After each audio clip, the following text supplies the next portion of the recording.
Hello friends, welcome back to my channel. तो कल हमने पढ़े थे बहुबुद्धि सिद्धांत। आज हम पढ़ेंगे ग्रुप फैक्टर थ्योरी।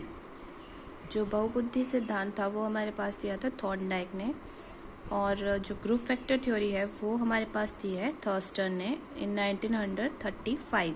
ठीक है। और जो थर्स्टन थे वो एक अमेरिकन साइकोलॉजिस्ट थे। ठीक। इनके अनुसार क्या था, बुद्धि में कुछ मानसिक योग्यताओं का एक सामान्य प्रधान कारक होता है जो इनको एक सूत्र में बांध रखता है।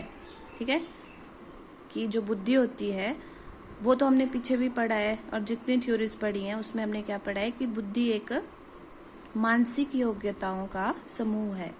ठीक है, मानसिक योग्यताओं का एक सामान्य प्रधान कारक होता है कि जितनी भी मेंटल एबिलिटीज होती हैं उन सब में एक प्राइम फैक्टर होता है जो इनको एक सूत्र में बांध के रखता है। ठीक है, सेम यही बात थॉर्नडाइक ने भी कही थी, लेकिन थॉर्नडाइक की बात का डिफरेंस क्या था कि उन्होंने यहाँ पे कुछ की जगह अनेक लिखा था। अनेक मतलब कि एंडलेस। इनके पास ऐसा नहीं था कि कुछ ग्रुप है मानसिक योग्यताओं का, इनके अनुसार ये एंडलेस था। और जो थर्स्टन थे इन्होंने क्या कहा कि जो हमारे पास मानसिक योग्यताएं हैं उनका क्या है, एक लिमिटेड एबिलिटीज हैं, वो कोई बहुत एंडलेस नहीं है, they are limited in nature.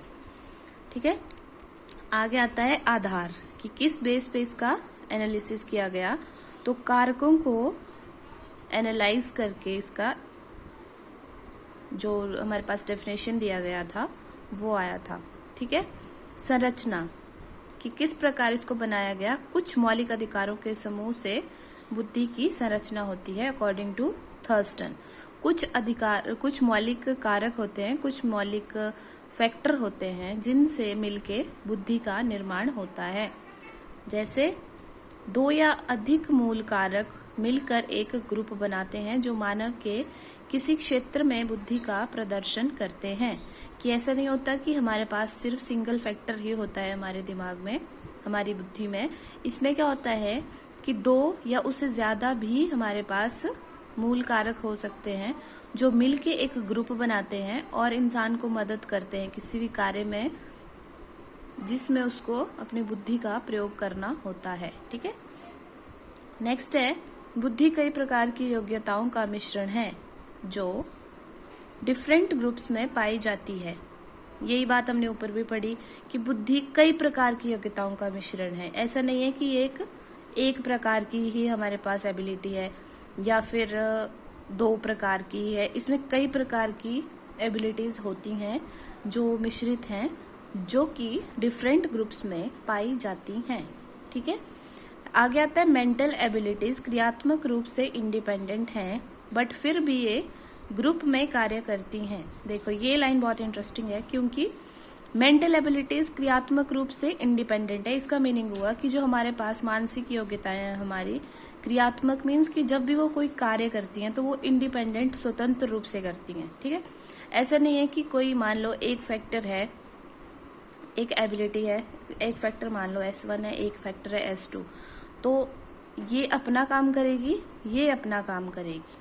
ठीक है, लेकिन मतलब इसको इसके काम से कोई मतलब नहीं है, इसको इसके काम से कोई मतलब नहीं है, बट फिर भी एक ग्रुप में कार्य करती हैं। ऐसा नहीं है कि सिर्फ ये दो ही हैं, ऐसी बहुत सारी योग्यताएं होंगी बुद्धि में और ये एक दूसरे से कोरिलेट होके काम करती हैं, एक दूसरे पर डिपेंड होती हैं ये। ठीक है, मेंटल एबिलिटीज क्रियात्मक रूप से कार्य करती हैं जो कि स्वतंत्र होता है, बट फिर भी ये ग्रुप में कार्य करती हैं और ये इनका आपस में सह संबंध भी होता है। फॉर एग्जाम्पल, एक बेस्ट एग्जाम्पल ये है हमारे पास कि हम एक तो साइंस पढ़ते हैं। ठीक है, साइंस के अब मान लो कोई बच्चा है उसको साइंस में इंटरेस्ट है। अब जो मेडिकल वाले बच्चे हैं उनको भी साइंस में इंटरेस्ट होता है, नॉन मेडिकल वालों को भी साइंस में इंटरेस्ट होता है ना। तो जो मेडिकल वाले हैं उनको तो सिर्फ बायोलॉजी पढ़नी होती है, लेकिन हो सकता है कि कोई बायोलॉजी वाला बच्चा केमिस्ट्री में अच्छा हो, उसको बायोलॉजी केमिस्ट्री दोनों पसंद हो, या फिर उसको फिजिक्स पसंद हो। ठीक है, अब कोई मैथ्स वाला बच्चा है उसको हो सकता है बायोलॉजी पसंद हो। ठीक है, तो ये हमारे पास एक बेसिक स्पेसिफिक कैरेक्टर आ गया, फैक्टर आ गया, और इसके जो आगे सब पार्ट्स हैं S1, S2, S3 सपोज करके, ये भी इसके स्पेसिफिक फैक्टर हैं, लेकिन ये बेसिक है और ये बेसिक के पार्ट हैं आगे। तो फिजिक्स साइंस से रिलेटेड है, केमिस्ट्री भी साइंस से रिलेटेड है, बायोलॉजी भी साइंस से ही रिलेटेड है। अब आप देखोगे कि फिजिक्स का कुछ कॉन्सेप्ट हमें केमिस्ट्री में भी देखने को मिलता है, कुछ बायो में भी देखने को मिलता है, बायो की कुछ केमिस्ट्री में भी मिलता है हमें, कुछ फिजिक्स में भी मिल सकता है, क्योंकि ये तीनों आपस में क्या होते हैं, को रिलेट होते हैं। कुछ विशिष्ट एबिलिटीज एक ही ग्रुप की होती हैं, ये जैसे हमने पढ़ा, ये सारे स्पेसिफिक फैक्टर हैं, लेकिन ये क्या है, एक ही ग्रुप में आते हैं ये, एंड को रिलेटेड टू ईच अदर, और ये एक दूसरे के साथ को रिलेट होते हैं। नेक्स्ट है, बुद्धि को 7 प्रकार की योग्यताओं में बांटा गया है। थर्स्टन ने बुद्धि को 7 प्रकार की योग्यताओं में बांटा था, ठीक है। और पीछे जो थॉर्नडाइक थे, उन्होंने बुद्धि को 3 प्रकार में बांटा था। तो बुद्धि को 7 प्रकार में किसने बांटा था, थर्स्टन ने। और आगे आता है, इन योग्यताओं को मेजर करने के लिए PMA का यूज होता है। PMA एक टेस्ट का नाम है जिसकी फुल फॉर्म होती है प्राइमरी मेंटल एबिलिटीज टेस्ट, ठीक है। और ये जो नीचे है हमारे पास, ये हमारे पास दिया था types of intelligence by Thurstone. तो first one is spatial, perceptual, numerical, verbal comprehension, word fluency, memory and reasoning, ठीक है। अब हिंदी में इसका मीनिंग है स्थान संबंधी। स्थान संबंधी यानी स्पेस को एनालाइज करना, जैसे कि कोई इंटीरियर डेकोरेटर होता है, उसको समझ आ जाती है कि इस स्थान पे चाहे वो कितना भी छोटी जगह दो, वो उसको बहुत सुंदर तरीके से सजा सकते हैं, ठीक है। नेक्स्ट है परसेप्चुअल, प्रत्यक्षात्मक गति। प्रत्यक्षात्मक गति, इसमें क्या आता है कि जो विजुअल क्रिएशन है, विजुअल क्रिएशन मीन्स कि आर्ट हो गया, पेंटिंग हो गया, जो पेंटर लोग होते हैं उनमें ये वाली बुद्धि पाई जाती है। न्यूमेरिकल, न्यूमेरिकल तो आप समझते होंगे, आंकिक, डील विद नंबर्स, कि जो लोग नंबर्स के साथ डील करते हैं, जिनको न्यूमेरिकल वैल्यूज के साथ कार्य करना पसंद होता है, या फिर जो उस काम को एंजॉय करते हैं, जैसे किसी को मैथ्स पसंद हो सकता है, ठीक है। वर्बल कॉम्प्रिहेंशन, ये होता है वाचिक, वाचिक यानी बोलने के लिए, मतलब पोएम अंडरस्टैंडिंग, या फिर आप समझ सकते हो कि कोई अगर आपसे बात कर रहा है तो आप विद इन सेकेंड उसको कैच कर सकते हो कि वो क्या बोल रहा है, लेकिन एक फैक्ट है कि आपको वो लैंग्वेज आनी चाहिए, ठीक है। वर्ड फ्लुएंसी, शब्द प्रवाह, शब्द को लैंग्वेज में फास्ट यूज करना, कि अब मैं कुछ बोल रही हूँ, फॉर एग्जाम्पल मेरे को, अब आपको चाइनीज लैंग्वेज तो आती नहीं है, ठीक है। अगर आप चाइनीज बोल रहे हो, ठीक है, कोई चाइना का आदमी है और आप उसके साथ चाइनीज बोल रहे हो, तो आपकी वर्ड फ्लुएंसी है वो, क्योंकि आपको वो लैंग्वेज आती है और आपको पता है कि उसने कौन सा वर्ड जहाँ पे यूज किया, आपको भी सेम वर्ड उसको वहीं पे यूज करना है, ठीक है। उसको बोलते हैं, वर्ड्स को लैंग्वेज में जल्दी से किस तरह से हम यूज कर सकते हैं, किस फ्लुएंसी से यूज कर सकते हैं। Next one is memory.